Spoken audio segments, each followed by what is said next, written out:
You got somebody who's a great speaker, put them on a podcast. You got somebody who's beautiful and candid and interesting, put them on a video series. I would break it up into 4 categories.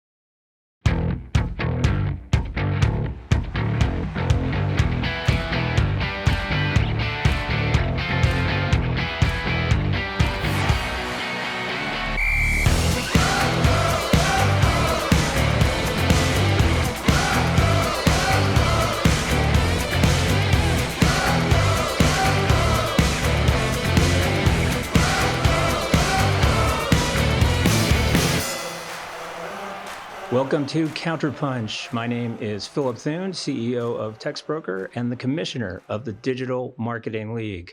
We are very pleased to have with us today Ben Shapiro. He is a podcaster, host of the MarTech podcast, the Voices of Search podcast, also a brand development and marketing consultant. Ben, good to have you. It's great to be here. I'm ready for a little counterpunch. Exactly. So the way Counterpunch works is I'm going to ask Ben a question. He's going to have 1 minute to answer it. I'm going to have 1 minute to answer that same question. Cassandra is our judge today. She will score who does better with the answer. Ben's going to ask me a question. Again, we'll have a score, and then we'll have a third question. I will ask Ben that final question.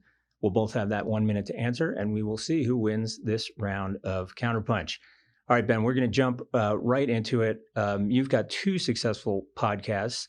And so the theme of today, I think I want to help people who are thinking about getting into this game, either podcasting or doing a YouTube series.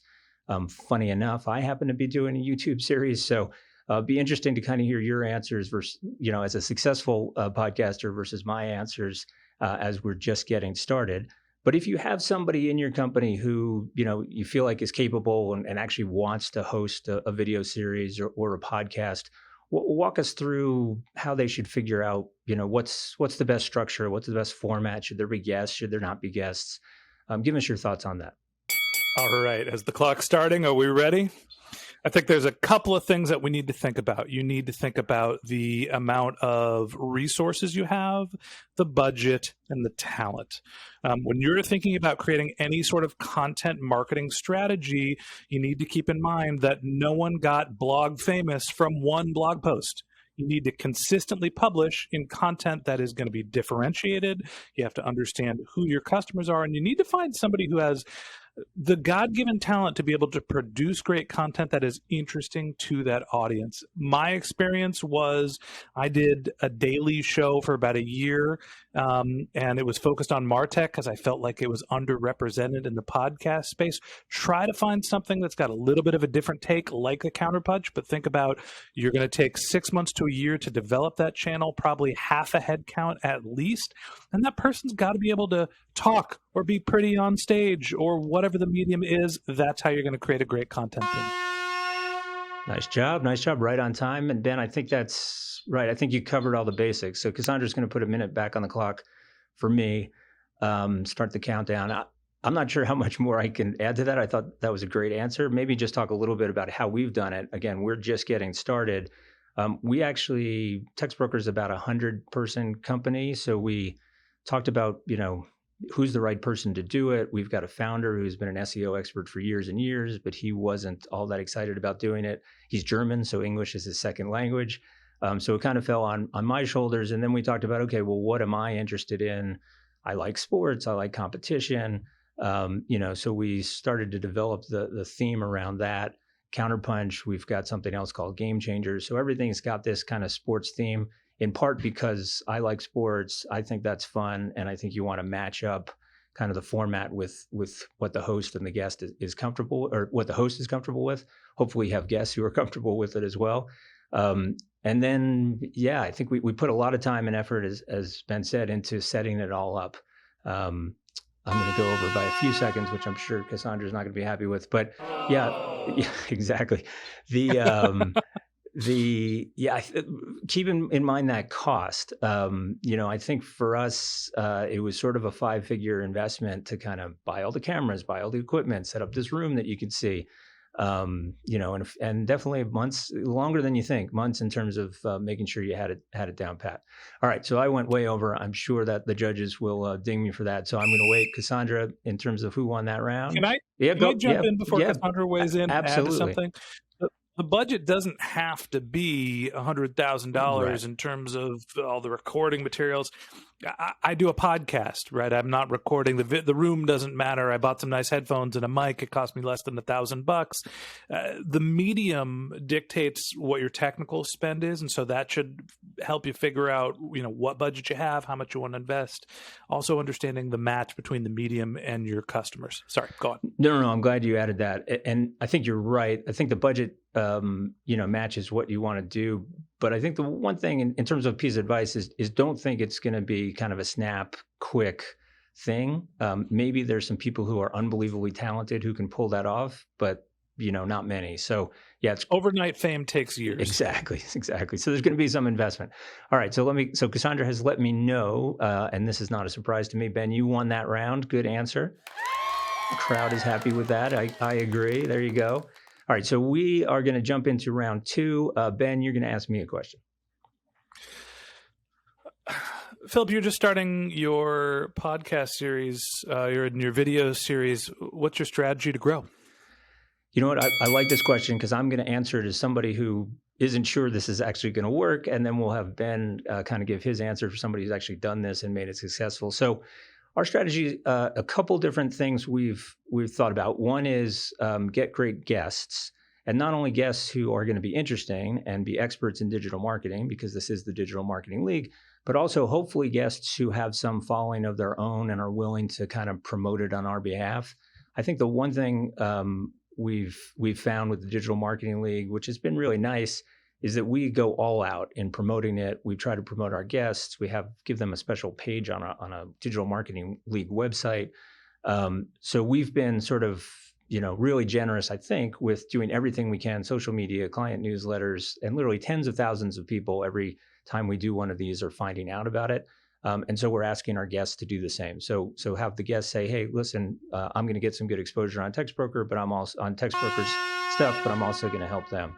And again, I'm going to go way over here, but I think that was number one. I think number two, which is important, is kind of having this ecosystem. So we've got the Digital Marketing League, which is a series of conferences, and then we're sort of going to piggyback this video series on top of that, use it to kind of promote the content we've created in the last Digital Marketing League, promote kind of upcoming Digital Marketing Leagues. So that's our strategy. Don't know if it's going to work. We're just getting started. Ben, 1 minute on the clock. Obviously, the judges will probably ding me for going over, but let's see how close you can come in terms of, one, do you think that what I said makes sense? And two, how did you do it? A couple of comments. One, this feels more like you're playing soccer where you get a couple extra seconds at the end, depending on how the game went. Two, I think that you got the right idea in the sense of one of the most important things when you're growing any sort of content marketing strategy is leverage the assets you already have. I mentioned in my last question, the internal talent that you have. You got somebody who's a great speaker, put them on a podcast. You got somebody who's beautiful and candid and interesting, put them on a video series. I would break it up into 4 categories: viral, organic, paid, and partnerships. Viral is how much content you're going to produce, and are the search engines going to help you find visitors? And that's not just Google, it's the Apple App Store, it's YouTube. That's organic. Viral is the guests that you mentioned. Who are the people that are involved with producing the content? Are they going to help you promote and grow the show? That's probably the biggest one to get started. Paid, can you put content on, your social media channels and pay to promote the content? It's one of the biggest things. Keep going. It's one of the biggest things that we do with the podcast is we buy ads in other podcasts. And, if somebody's a podcast listener, that's 50% of the targeting. I look for marketers that are interested in podcasts. If I'm marketing to podcast listeners, I'm solving half the problem. Last one's partnerships. You mentioned, obviously you have the relationship with Textbroker, other companies, your customers, other associations that you could work with and have them republish or syndicate your content for you. Those 4: paid, viral, organic, and partnerships. Okay. I like that answer, even though you went over. Let's see if Cassandra, what she says. Oh, actually, I won that one. I would disagree with that. I disagree with Cassandra, but I took too long. Too long. Your answer was way better, way more complete, but maybe just too much time. All right, so it is now 1-1. Ben won the first round. I won the second round. This is it. This is for the entire Game Changers episode. And here we go. I'm going to ask Ben the final question. And along the same theme, Ben, you've had success, right? You've got 2 successful podcasts. What give people some advice in terms of they're getting started, they're putting a decent amount of time and effort into this. What can they expect? At what point do you feel like, in terms of number of listeners or number of viewers or some other metric, at what point do you feel like, maybe if your goal is to get advertising, that's the number you need to hit to get some advertisers, or if you're building this thing to generate leads, which is what we're doing, kind of what's your sense of how big things need to be when you start to see some real results? I'm going to quote Rocky 3, since this is the Counterpunch podcast. What can you expect? Pain. It doesn't happen overnight. You got to put the work in. Somebody told me once that you could start to make more than beer money from a podcast when you get to 10,000 downloads per month. If you're selling on a CPM basis and you're making a $25 to $50 CPM, you get 10,000 downloads. It's a couple $100. It's not a lot of money. And so you need to think of other ways that you're going to monetize the podcast. Maybe you're doing it for lead generation.